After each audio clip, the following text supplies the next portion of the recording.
Time now for one full hour of nitro-fueled NHRA talk. It's the Straight Line, brought to you by O'Reilly Auto Parts and Hercules Tires. Now, here are your hosts, Marty Hough and 10-time NHRA winner, Doug Herbert. You're listening to The Straight Line on Drag Racing. Thanks for being here for our 1 hour of horsepower. Appreciate you being with us. Top Fuel consultant extraordinaire Alan Johnson will be here. Two-time and defending Pro Stock champion Erica Ender-Stevens joins us, and we'll talk Top Fuel and baseball with DSR Shawn Langdon. We're in the beams and set to launch another edition of The Straight Line. Around the world, coast to coast, wherever you may be, this is The Straight Line on MRN.com. Thanks for being here with us, along with four-time IHRA Top Fuel champion and 10-time NHRA National Event winner Doug Herbert. I'm Marty Hough, and a real interesting couple of weekends for you this past weekend, and then coming up here in a couple of hours, you're getting on an airplane and headed to Southern California. We've been pretty busy doing stuff with breaks. Yeah. You know, most of the regular listeners to the show know that we do a lot of stuff with breaks. We're training teenagers all over the country, and last weekend we were in Washington, D.C., talking with the Dad 2.0 conference, which happened to be involved with a bunch of Washington, D.C. people, and so we've got a lot of good contacts with Kia and several others up there. But it's a neat deal. We're talking to dads about what's most important to them is usually their kids. So yeah, no doubt. We're talking to them about teenagers and driving safe, and a lot of things happen in Washington, D.C., obviously, in our country. So we're up there talking to those guys and trying to get a little bit of breaks influence into the things that happen up there. And then this weekend we're going out to Southern California, back to Pomona. So where the racers were a couple weeks ago, we're going back out there to do a class at Pomona Fairgrounds, at the LA County Fairgrounds, and visiting our friends down at Kia, and DMV.org is another one of break supporters down in Encinitas, San Diego area. So we're going to be doing a lot of running around down there and having a little bit of fun. Yeah. Having a little bit of fun, and I know you, wherever you go, you're always having a little bit of fun. But when you go to Southern California, those are always big times for you guys. If you are running around like the proverbial guy with his hair on fire, because normally it's like a dozen things that you're trying to fit into like a couple of days schedule. So this is a fun trip, but it's also a real busy time for you as well. Well, yeah, absolutely. And what the normal schedule for me with breaks is about 7 in the morning till about 9 or 10 o'clock at night. Right. You know? Yeah. We're going to meeting somebody for breakfast. We're doing a school. Then after the school, we're meeting people and following up with what's going on in the evening. So it's like in D.C., somebody was asking me today, well, what did you guys do up there? And it was started about 7 in the morning and went till midnight. But just because there's stuff going on and people to talk to and things to do, because you're only in that place a certain amount of time and we have to get everything done. So it's a lot of going on. Luckily, I've got Mimi is like my number one right hand gal, and so she she keeps me in line and gets a lot done. Things that she can do, and then there's some things that I can do. I actually spoke to this group up there, was a few hundred people, and talked to them about breaks and what we're doing, and just raising awareness. It's amazing that so many people don't know still that teenage driving accidents are the number one thing that kills teenagers, more than the next four things put together. So bringing the awareness to that, and trying to change it.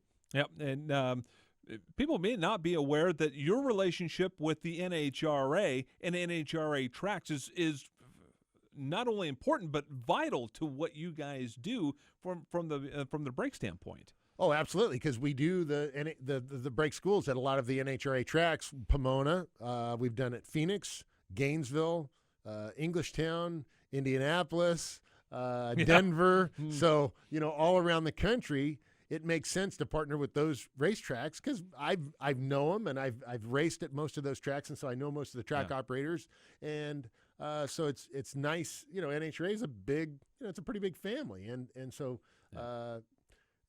Wally started the NHRA back in the 40s to get kids off the street, so they take them to a safer place to race, and that's that kind of goes really right along with what we do at Breaks, and so we've got a great relationship with the National Hot Rod Association and everything that they do, so it's good all the way around. Talking racing, one race in the books. Can you get a feeling from a team standpoint? Can you get a feeling either way of where you're at after one race? Probably not, I would say. The only exception to that would be like last week when we talked to Greg Anderson and Jason Line. I think they've got a significant advantage. Yeah. And, like that funny car deal last year with the, Heathers and all this stuff, and they figured that out. And, Proc's team, they kind of jumped out a little bit, but everybody caught up pretty fast. I'm not so sure that everybody else is going to catch up to Greg Anderson and Jason Line and the KB Racing team as fast as everybody caught up to the other guys. Whatever they found something that was key. Maybe everybody will find it. Maybe the other competitors will find it easy. I'm guessing not. Yeah. I don't think it's going to be that easy. Yeah, because with the funny cars, they did one little adjustment. That was to point the headers back a little bit and give them a lot more horsepower, got them quicker early on in the run. With Pro Stock, we're talking about a rule change or many rule changes. We're talking about fuel injection as opposed to carburetors. We're talking about rev limiters and wheelie bars. Well, and I was thinking about this the other day too. Maybe it's nothing that Greg and Jason, the KB team, did. Maybe it's something that they had previously done that just coincidentally works out better with the fuel injection and with the hood and with the rev. Something that they did just works better with that combination. Yeah. And if that's the case, it's going to be even harder for somebody else to come up on it. If it's something that they discovered over the winter, then in the next few months, probably the other teams will figure that same thing out. But one thing that I found over the years with Pro Stock guys, they don't talk a lot. No, they don't talk with each other. With Top Fuel Racing over the years, it's your crew guys that work for me, the crew guys that work for this guy, that guy. They're down in the restaurant, they're in the bar at the hotel, they're here, they're there, and loose lips sink ships. All of a sudden, they're telling, your crew guys are talking about this, talking about that. Jason and Greg, I don't think they have that problem because number one, there's not very many guys that know what they're doing, and even if there was, they're going to be pretty tight. They realize how difficult that advantage is to get, and right now they've got it. So that's very valuable. And one of the rules that NHRA implemented last year was that the cars had to be pointed with the engine compartment out so the fans could see what they were doing. Everybody for years had the engine compartment the other way, so you couldn't see what was going on. Right. Now the magic's underneath, is underneath the hood and what's going on inside the. For years, I don't remember who it was. Pro Stock Racing. It was maybe Warren Johnson. I can't remember, but their car would pull into the pits and they'd pull a curtain up around, So it was even worse than not being able to see what was going on. Like it was covered up. You really couldn't see what was going on. So, drag racing, the neat thing about drag racing is that availability for the fans to come up and mingle with the drivers and see the guys working on the car. Yeah. That's a big deal. So I think the NHRA did a great move making the Pro Stock cars more visible and actually did the Pro Stock guys a big favor, I believe. Yeah. They don't have to be just over at the fuel car pits checking those guys out because they can't see anything at the Pro Stock pits. Now they can go to the Pro Stock pits. Hey, if you're into Pro Stock cars, you want to see what's going on there, so at least they get a little bit of that visibility. Visibility is the key because your car is a 200-mile-an-hour rolling billboard, and you're right next to your hauler. That's a humongous billboard that's rolling down the road. Those people come up to see what you're doing. They see Summit Racing Equipment or whatever your sponsor happens to be right there. I mean, that is a huge advantage for the sponsors that have been putting in millions of dollars into your program. Well, and almost every racetrack has over 100,000 spectators throughout the weekend that are there. And, those 100,000 people, the people that are sponsoring those cars, they want those fans to be familiar with what the car looks like, to talk to the driver, to get an autograph, because that's an experience that that costs most sponsors a premium, and they need to get the advantage of that. Yep, and nowadays to get that selfie and to be able to project that all around the world for people to see, and it all of a sudden there's a lot more value to that now with the age of social media and being visible out there. And, exactly. So it means a lot. And I'm surprised some of the teams, and maybe they do, and I just don't know about it, have live. They don't have live streaming, from their pit area of in between sessions so you can watch the guys working on the car, putting fuel in the car, warming the car up, stuff like that. I haven't seen anybody that did that, and I'm a little bit surprised because that seems like it would be kind of cool. Every once in a while, you see one of the teams periscope maybe in 10 minutes or so of a changeover, the crews working and that sort of thing.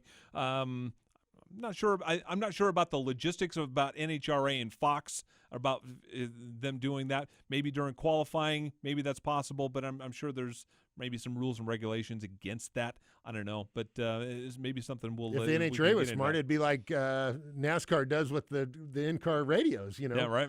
Broadcast it over the whatever, the web or wherever with all the teams, so you can click on your favorite team and watch what they're doing in between rounds. That would be cool. Yeah, that would be cool. And I need to give that. Maybe they pay me like 25 cents for that idea. Well, you're headed down to Southern California. Maybe you can talk to Peter Clifford about that. Coming up on the program, we will talk to Alan Johnson, Top Fuel extraordinaire consultant. Nowadays, so we'll talk to Alan about what is happening in his life and his career, and a big win this weekend at Pomona and heading into Phoenix. We'll also talk to two-time and defending Pro Stock champion Erica Enders-Stevens, and coming up right around the corner, we will talk to the driver of the Schumacher Electric Red Fuel Top Fuel Dragster. Shawn Langdon joins us next. This is The Straight Line, brought to you by O'Reilly Auto Parts and Hercules Tires. More right after this. O'Reilly. If your vehicle isn't stopping like it used to, visit O'Reilly Auto Parts for the Spring Break Deals event. Take advantage of O'Reilly's Do It Right rebate and get a $20 O'Reilly gift card by mail when you buy a set of Brake Best Select pads and a pair of rotors. O'Reilly Auto Parts, better prices every day. Limits apply. See store for details. O'Reilly Auto Parts. NHRA drag racer Doug Herbert here to talk about safe driving. In early 2008, my two sons were killed in a car accident that was caused by speed and inexperience. After the accident, I learned that over 6,000 teenagers each year are killed in car accidents, so I formed a nonprofit organization called Brakes. Brakes stands for Be Responsible and Keep Everyone Safe. Please visit our website at putonthebrakes.org to learn more about responsible driving and what you can do to keep our roads safe. The grill is hot and the cooler is cold at America's Tailgate Party, NASCAR USA. Join us each weekend as your host and head chef Rob Tanner serves up the hottest hits and country music, and Steve Post drops by with NASCAR news straight from the sport's top garages and shops. We have 2 hours of country music at the speed of sound, getting you ready for NASCAR racing. Rev up your weekend at America's Tailgate Party, NASCAR USA. Welcome back to The Straight Line, brought to you by O'Reilly Auto Parts and Hercules Tires. Here's more with Marty Hough and Doug Herbert. Thanks for joining us on MRN.com, streaming live on the Motor Racing Network's YouTube channel and also the MRN app. And thanks for everybody that is listening to us on WCGO in Chicago. Thanks for joining us here on The Straight Line. Joining us right now on the telephone line is the driver of the Schumacher Electric Red Fuel Top Fuel Dragster for Don Schumacher Racing. Shawn Langdon joins us. Shawn, how are you? I'm doing great. That's awesome. Hey, Shawn, you had a good year, finishing up last year and with the changes that you as a driver went through during the year. Tell us a little bit about that and then having some time to get a little bit more acquainted over the winter and what you guys have going on. Yeah, last year was definitely a different year than I've ever experienced in the past. We ran I ran with Alan Johnson for the majority part of the year, all the way up through Indy, and then after that made the transition over and worked a little deal out with Don Schumacher to drive the Red Fuel Sandvik car in the countdown. And yeah, I mean, it was tough. I think the toughest thing about it is, everything's brand new. There was no testing. I sat in the car basically an hour before I warmed the thing up for Q1. Man. Yeah. So there wasn't really much of a time frame to get acclimated to anything or really learn the process. It was basically all trial and error at the first couple races, and it was tough, but I think given the opportunity that we had with Phil and Todd over there, and trying to get used to how I run the car or how I drive the car, and me getting used to how they run the car. I think towards the end of the year, we started seeing a lot of progress really quick on, how good the car was, and definitely we were able to end the year on a good note by winning Pomona at the end of the season. Yeah. Not the weekend that you'd like to start off at Pomona this year at the Winter Nationals. What did you find out during your debriefs? Well, yeah, I mean, it was, we really had a good car. We just had a couple little issues mechanically that we were kind of struggling to work through, just some of the new stuff that we had put on the car over the off season, and we didn't really see any issues when we were testing in Phoenix, and they kind of aroused when we were out there, Q1, Q3, out there in Pomona. So, we weren't able to qualify as well as we wanted to. We were still making good runs down the track, but we just weren't able to make the power that we needed to get up in the top couple qualifying spots. And so we had a really tough draw with Antron first round. And, it's kind of a catch-22 because going against Antron in the first round at Pomona, obviously Antron, one of the best drivers, if not the best driver in the class right now. And, with how Brian and Mark run the car, they can get very aggressive with it. So we didn't want to go up there and just say, let's try to go a mid-high 370 something and let's see what it'll do. We really tried to get aggressive and make the changes that we needed to. And unfortunately, we were a little bit too aggressive. And in hindsight, we only had to go a 379 to win. But, it was something, the game plan that we had come up with Saturday night is we wanted to get more aggressive with the car, get the power level up a little bit more. And just knowing how these cars have been running, progressed through last year and how they were running and testing and qualifying in Pomona, we knew that we had to get the car to the potential of running low 370s to have a shot at the win. Yeah, and you're exactly right. You're almost still in the testing mode at that point at Pomona. Tell us a little bit of difference about how it is to drive a DSR car with Phil and Todd as it was driving that Top Fuel car with Alan Johnson. How's the car feel? Is it different? What do you think is the changes that you had to make as a driver, and how they compensated for you, and what it felt like? Well, I think the biggest thing for me as a driver is getting used to the different run procedures and the warm-up procedures. So it's, I guess, just warming up the car. Everybody does the same thing, but they just do different things to achieve what they need to do. And so it's just getting everything down and getting in rhythm and timing with like I said, their warm-up procedure on what I have to do inside the car. And then as far as the run, the biggest thing is just making sure that I'm back to the starting line by the amount of time what they want. So many different teams have different length burnouts and different run times. So you try to, if somebody's 5 seconds slower than you, you'll allow them to start up first to let them do it all. So it's just kind of me as a driver getting the consistency on the length of burnout, where I stop, how fast I back up, and kind of getting used to how they set the clutch up with how much tug and how much I have to have the pedal in and out to get the car back by that certain amount of time. So for me, it's just, trying to figure it out and then become that consistent driver where they can rely on, okay, he's going to be back by X amount of time. And, that way there's the same amount of fuel in the tank every single run. And, and all that kind of stuff. So it's just getting used to all that stuff was the biggest transition for me. But as far as working for Don, working with Todd and Phil, I mean, it's been an absolute breeze.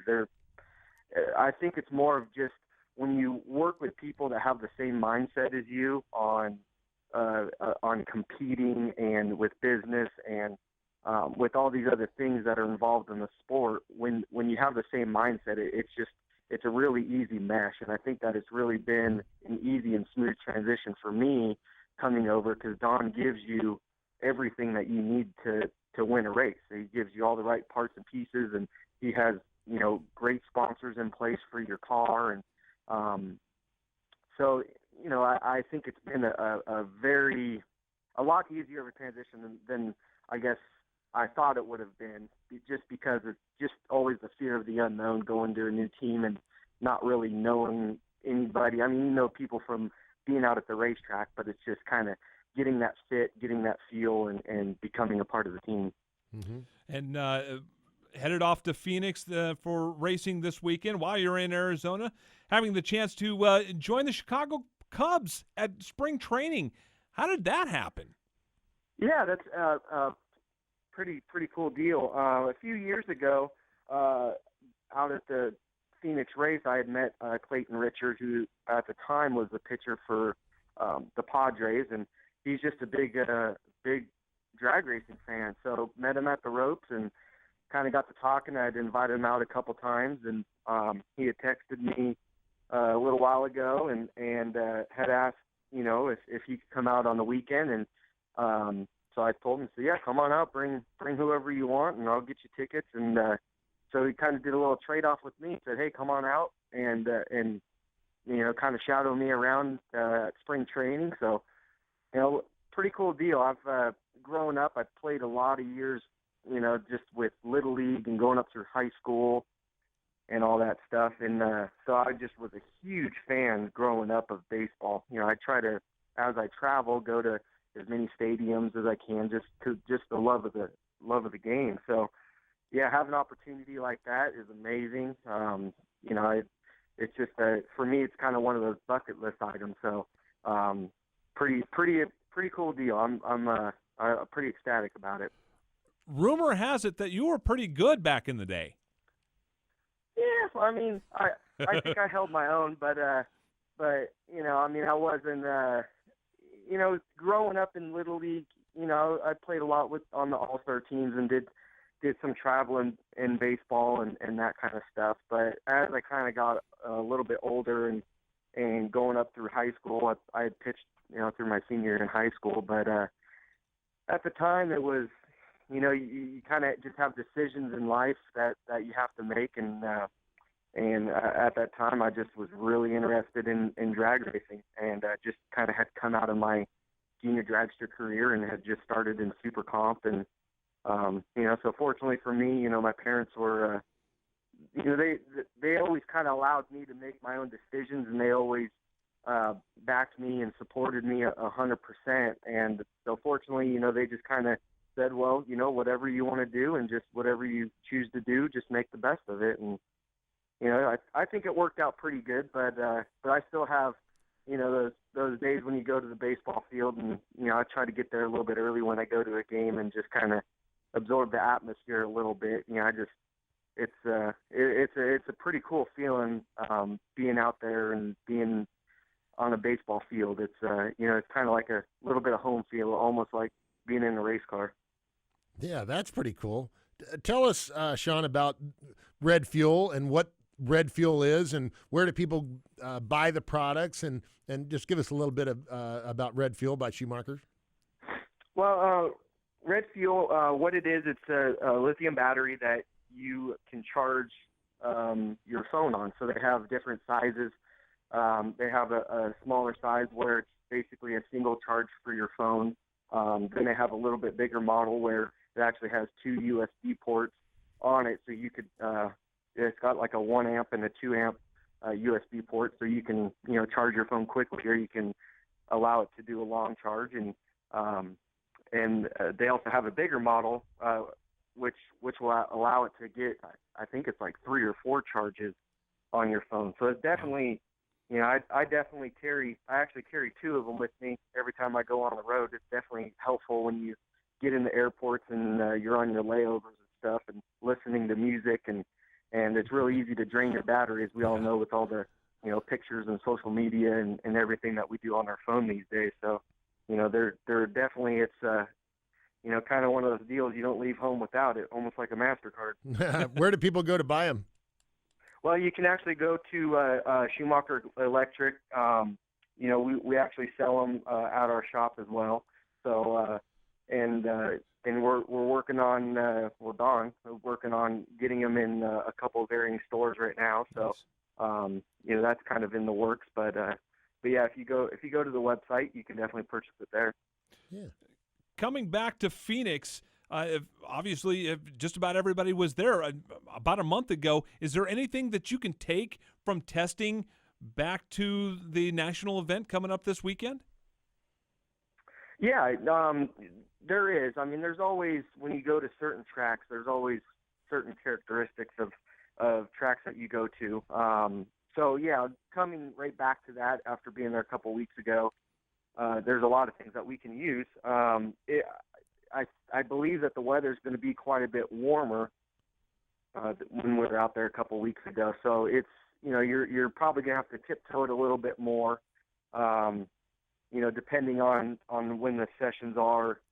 Usually that Friday night session later at night is usually your shot to try to get up in the top 5 in the qualifying order. So that's usually, it's usually good to kind of come out with a good baseline on Q1 and then try to really get after it on Q2, and then Q3 and 4 on Saturday is more of just kind of trying to get your race day set up for basically like rounds 2 and 3, getting that kind of hot track, feel for the car. So, yeah, I mean, we're definitely excited to go back out there. We had a very good test session out there with the car, and we made some pretty good runs as well. So we're definitely excited to get back out there.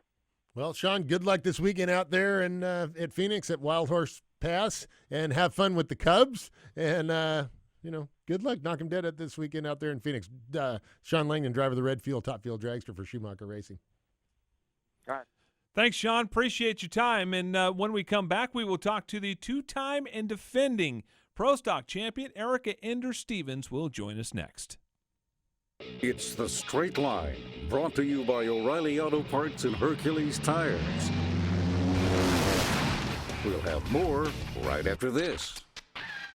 Leading the race in innovation, Freightliner trucks designed the Cascadia Evolution to lower your real cost of ownership. When powered by the integrated Detroit powertrain with a DT12 automated manual transmission and intelligent powertrain management, the Cascadia Evolution can achieve up to a 13% fuel efficiency increase over the first generation EPA 2010 compliant Cascadia model, keeping you on the road and in the race longer. Learn more about the Cascadia Evolution at FreightlinerTrucks.com. Freightliner Trucks. Run smart. Here comes the speed, the 5 wide around turn 1 at 215 miles per hour. Here comes the crowds, the speed freaks, the gearheads, and the race hungry. Here comes 3 days of heart-pounding NASCAR thrills. The action begins Friday, March 18th, with 3 intense group knockout rounds of NASCAR qualifying at the 511 Tactical Pole Day. The drivers then face off on Saturday at the NXS 300 NASCAR Xfinity Series. Then, on March 20th, NASCAR's best go head-to-head in the weekend's final showdown, the Auto Club 400. 3-car breakaway up at the front, final time into turn 1. This is your one chance to see your favorite NASCAR drivers, like Jimmy Johnson and Dale Jr. Here comes the rumble. Here comes the fast. Here comes the vroom. For tickets and more information, visit AutoClubSpeedway.com or call 800-944-RACE. You're listening to The Straight Line, brought to you by O'Reilly Auto Parts and Hercules Tires. Now, back to Marty Hough and Doug Herbert. Big thanks to Shawn Langdon for joining us today on The Straight Line, and joining us on the telephone line right now is the two-time and defending NHRA Pro Stock champion, driver of the Elite Motorsports. Okay, this is going to get a little weird. Dodge Dart for Elite Motorsports. Erica Ender-Stevens joins us. Erica, thanks for being here. Hey, guys. Thanks for having me. Hey, Erica, so you were in a Chevy for a long time, and now all of a sudden in a Chrysler and a Dodge. Tell us a little bit about that. Is it like This learning curve there? Oh, absolutely. I mean, we've had to build an entire new engine program at our shop.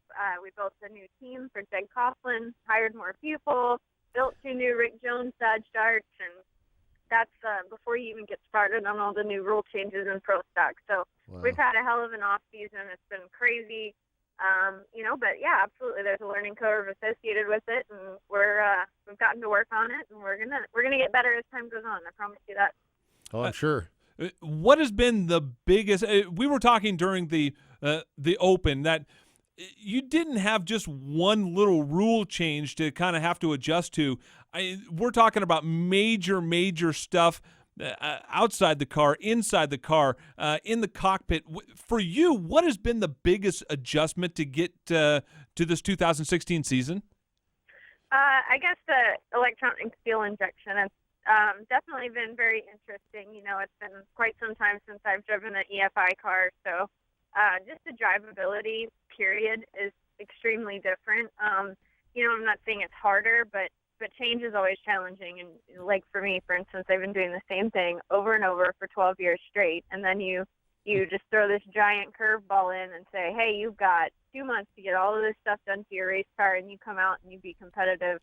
And then add, of course, our manufacturer change and new engine development program on top of that. It's been nuts. And, we certainly didn't have the start to the season that we had hoped for. But at the same time, I mean, considering everything that we got done in the off season, I'm just proud that we made it to Pomona.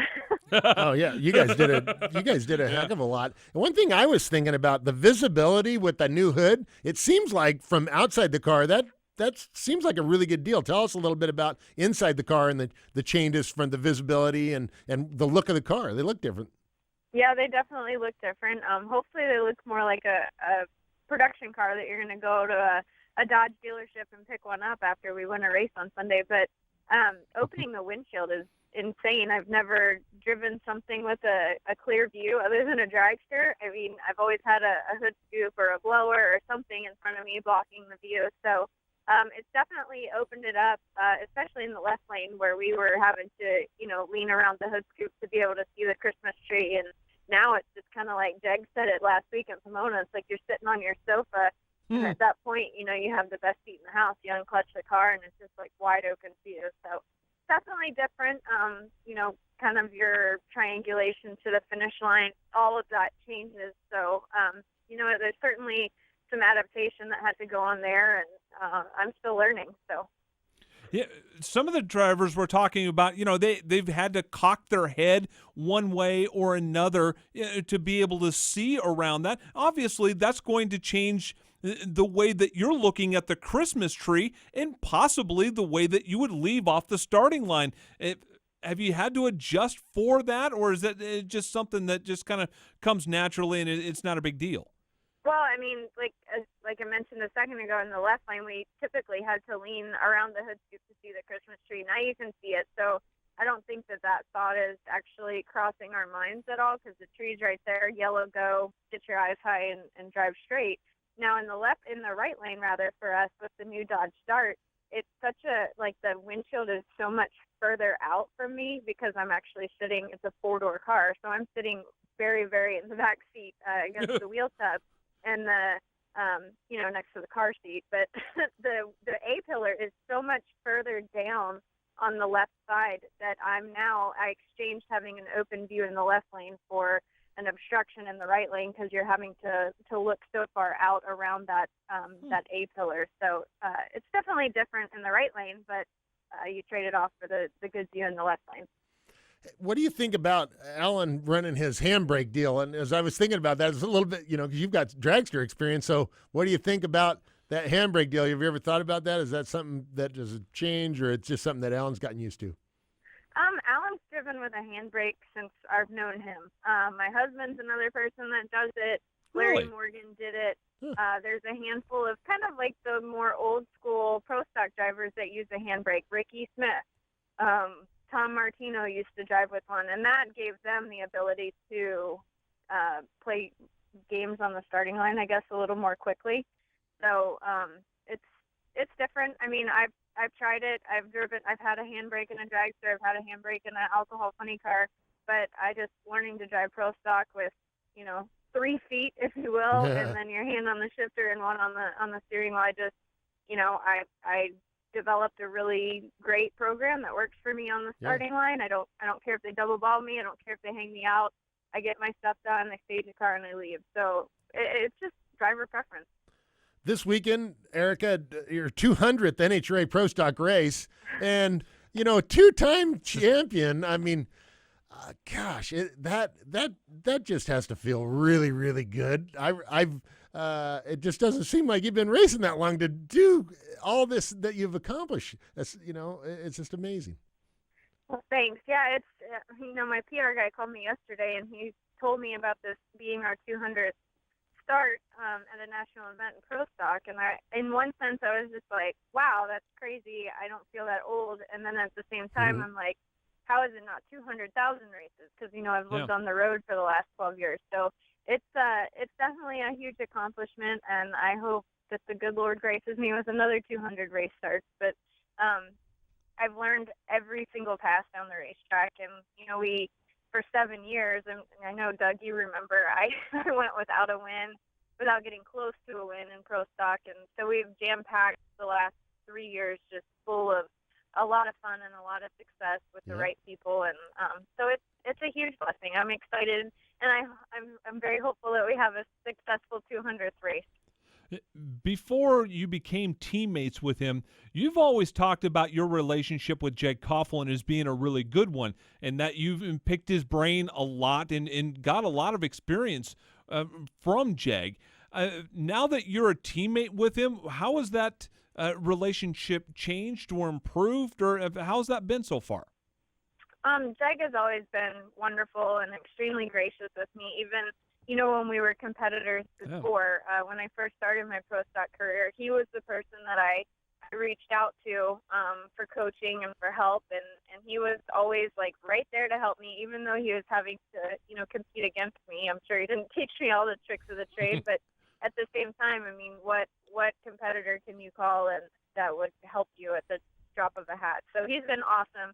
I definitely think our relationship has gotten and will continue to get stronger, and we hope to take the world by storm. He's an extremely successful driver, in my opinion, one of the best that pro stock has ever seen, and of course he's talented in every other car he drives too. So I think it's going to be an awesome teaming up of the two of us. I know that Richard Freeman, my team owner, is it's his dream team type deal. He said he always wanted Jeg to drive for him, and I was a great addition as well. So I'm excited about it. I know when he drove with us at Elite Motorsports for 3 races last year, it was really neat to work side by side with him. And as far as, I've talked about being comfortable in the cockpit and building a clutch pedal with Rick Jones that works for me, and working on that linkage and whatnot as my delay box. Jeg does the same thing, and driving alongside of him for 3 races last year, we're just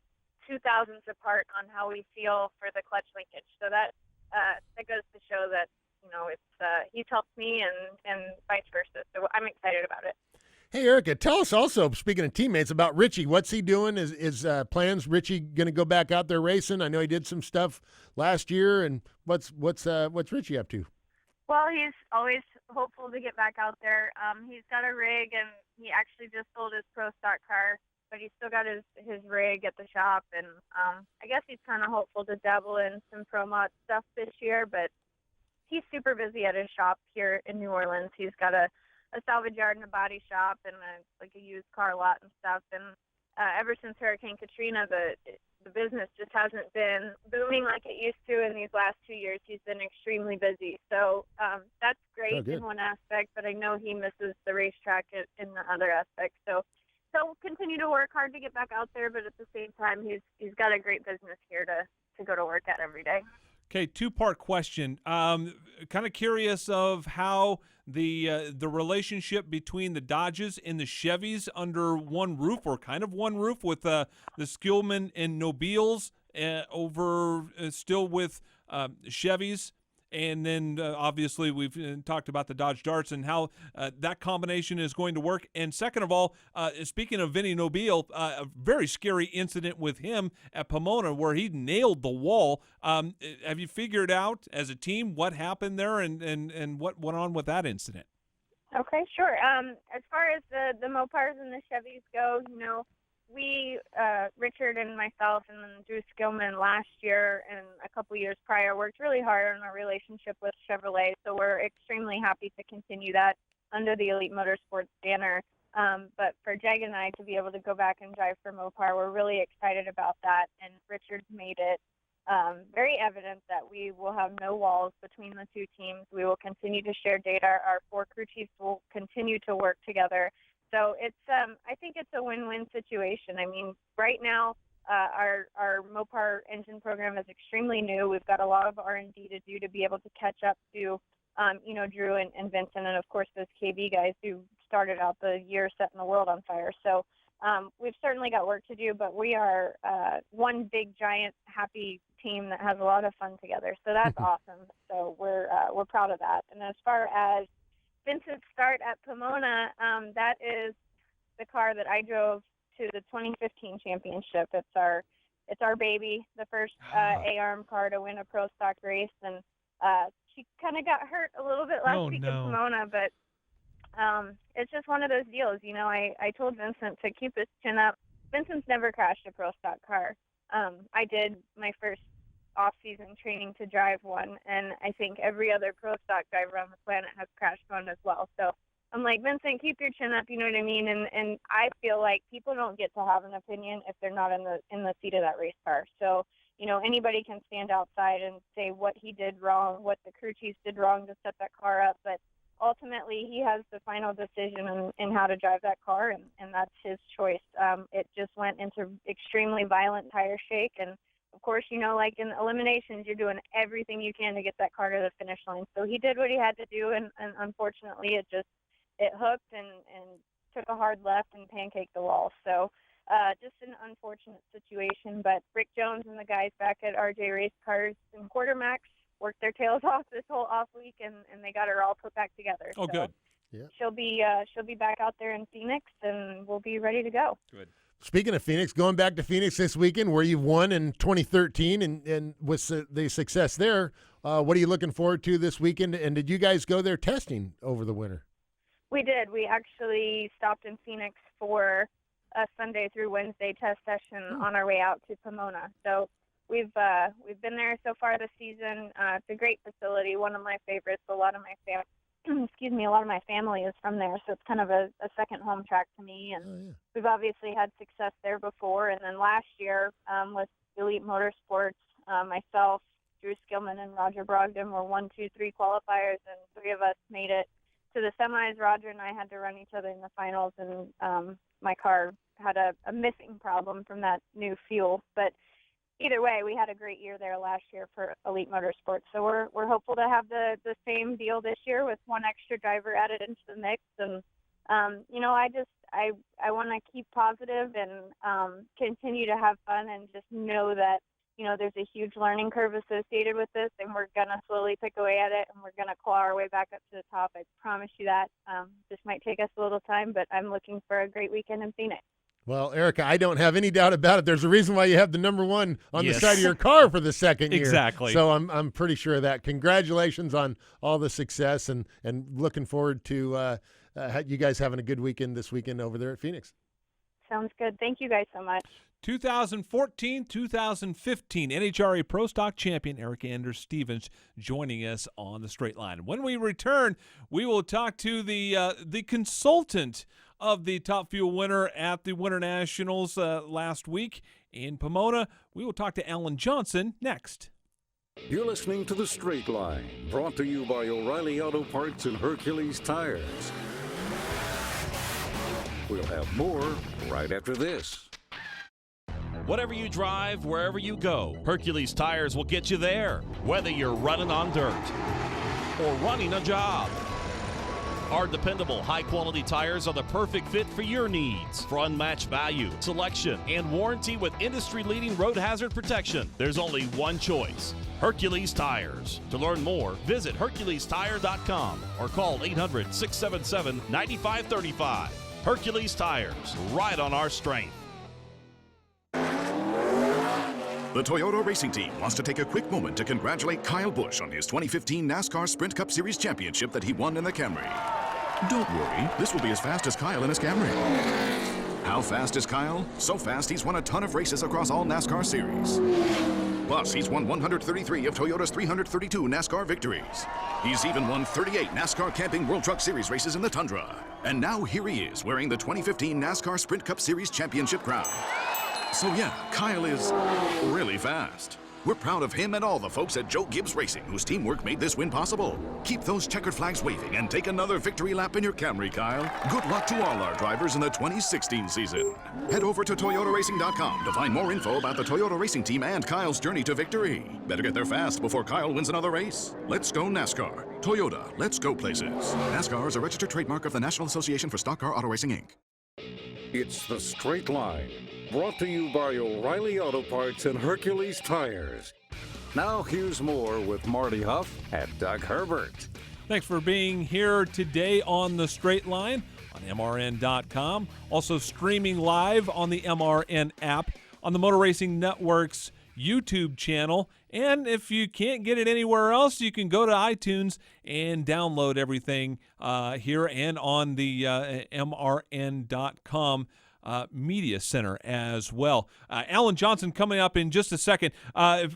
This has never happened to you, Doug, I'm sure, where you are in the shop and you are knee-deep in whatever you're doing, and just time starts just flying by, and you're going, oh, wait a minute, I've got an interview, or, I've got to talk to this sponsor, that sponsor. Well, I doubt Alan is sitting around waiting for the phone to ring for something to do. No. I'm pretty sure he's pretty busy. His business, Alan Johnson Performance Engineering, he bought Rodak out. A lot of old racers would be familiar with Rodak blocks and so forth. Alan bought Rodak years ago, and John Rodak was kind of retired, and John was actually a friend of Alan's for a long, long time and helped work on Blaine's Top Fuel car, and then Selzy, and was with Alan helping for years. Mm-hmm. And so Alan makes, between the blocks, cylinder heads, a lot of the fuel injection parts, a lot of the parts that go on these cars. So I'll be curious to talk to him a little bit about that when he comes on. He makes a lot of parts for not only his car, but on everybody's car. Everybody's car, yeah. Fox just did a really fascinating piece with him and showing at the shop, showing how a block is made. I mean, they bring in a block of whatever that's made of. Yeah, it's a forged chunk of aluminum, and they start whittling. Yeah, and for lack of a better term, yeah. I mean, and he was showing how that all happens. It was absolutely fascinating. I had no idea. I mean, I had a little bit of an idea, but I mean, exactly what they do to make that thing work, and to have that block sit in a Top Fuel dragster and go 325 miles an hour. It was just absolutely fascinating how they do that. Well, and Alan has been so good over the years. I know back in the 80s, they're in the farming business. His family's been, farming. His dad was a farmer, and so they farming, and then out in their barn or whatever, they put a CNC machine and started making parts, and then all of a sudden it's turned into obviously a pretty big business now. So really neat. But Alan he does the engineering. He's involved with production, manufacturing. I mean, he's a pretty sharp guy. Yeah, and also a ton. Not pretty sharp. He's very sharp. A ton of wins, championships, everything.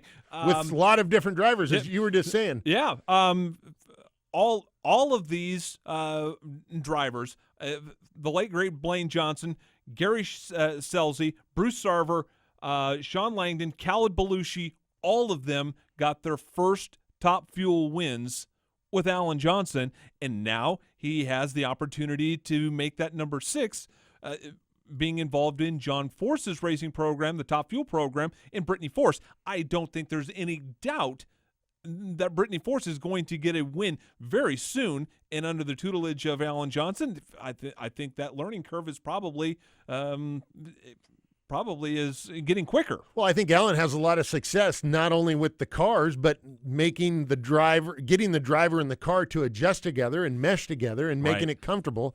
Dick LaHaye taught me that years ago. You are in the car. I want you to be as comfortable as you can driving the car, because when you're comfortable driving the car, you're going to be able to do a better job driving the car. And Alan obviously has it figured out how to make the driver comfortable in the car so that they can do a good job and ultimately win the race. Explain that. When we're looking as fans at a driver from a TV camera, I mean, you're all strapped in there. I mean, you have very limited mobility in there, and just enough to move your hands a little bit on the wheel, over onto the brake, and over onto the fuel. I mean, what is comfortable? Well, I think seating position is one thing. So your seat needs to be comfortable. Your seating position, laying down, standing up, whatever. Your pedal position, your steering wheel position, your brake lever position. All of these things. So when you get in the car, you're comfortable. You can sit in the car and fall asleep. You're that comfortable sitting in the driver's seat. I think that was one of LaHaye's thing that he liked to do, and I think everybody has figured out now that to be a winning combination, the driver needs to be really comfortable in the car. You're not going to go hop into somebody else's car and drive it and be comfortable. Like, my cars were made for me. Other guys over the years, Mike Dunn drove my cars, Jim Bailey drove a car,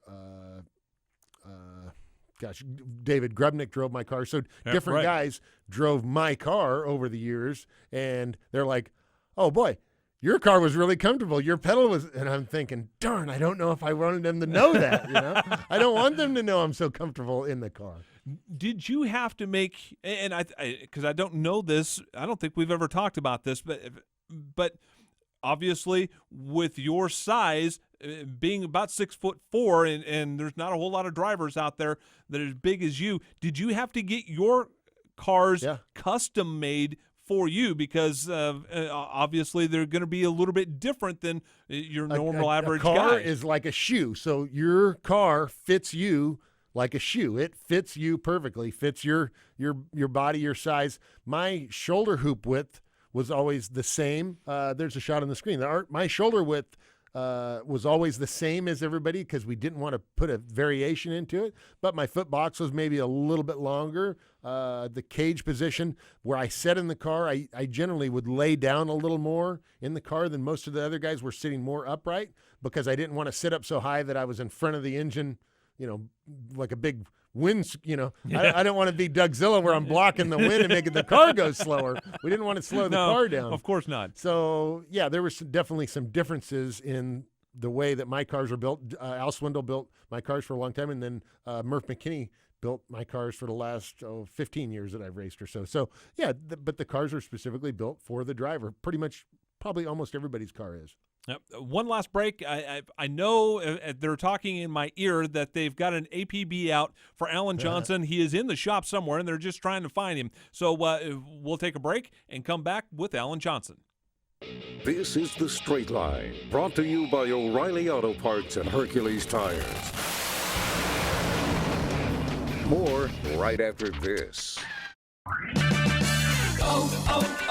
O'Reilly. If your vehicle isn't stopping like it used to, visit O'Reilly Auto Parts for the Spring Break Deals event. Take advantage of O'Reilly's Do It Right rebate and get a $20 O'Reilly gift card by mail when you buy a set of Brake Best Select pads and a pair of rotors. O'Reilly Auto Parts. Better parts, better prices every day. Limits apply. See store for details.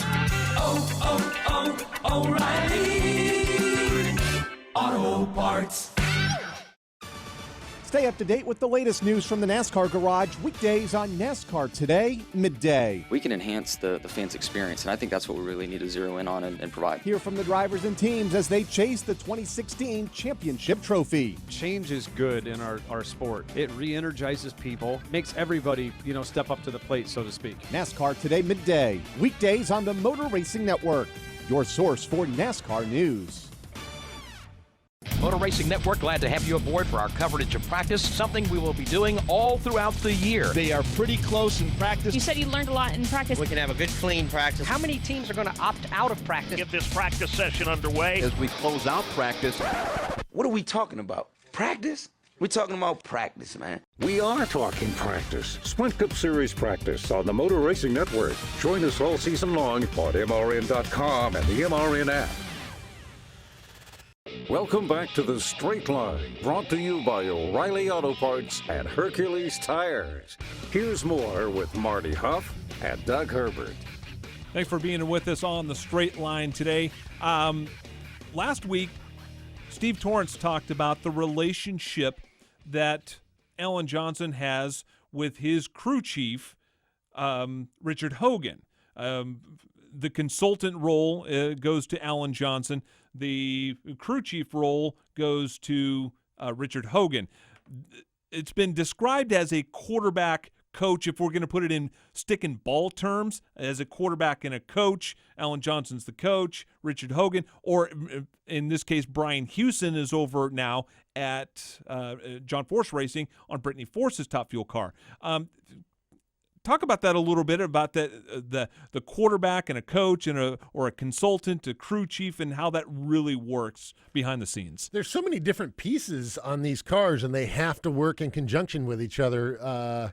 I can think of the best example that I personally had of that. I had Johnny West was my crew chief, and our car ran okay, and we won Sonoma in 2002, and we were doing okay.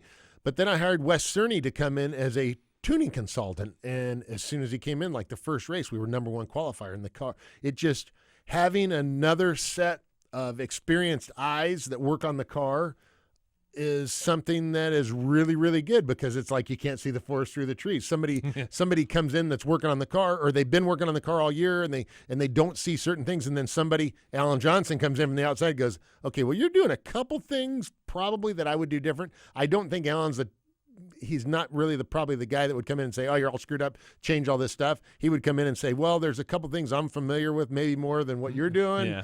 Like, in other words, change this, and he's going to give you a couple things to do, which he and Richard Hogan have worked together many times that I can think of over the past 20 years. So they're familiar of working with each other.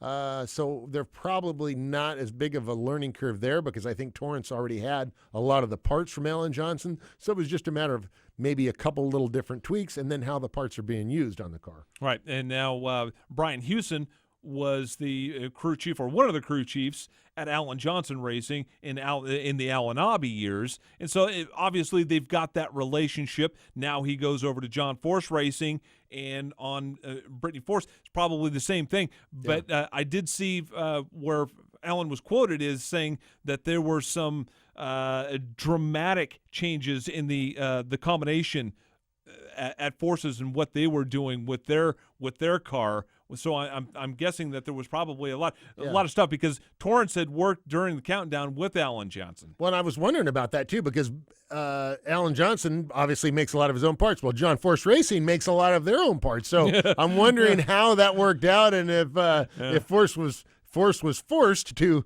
buy some parts from Alan. I'm guessing that was probably the case. Part of the deal with Alan coming over, because Alan, everybody that I'm familiar with that Alan has helped over the last 15 or so years have, he kind of requires you to have the parts on the car that he's familiar with, which, that makes sense. Yeah, absolutely, because, if he's making it, he knows how to make it go fast.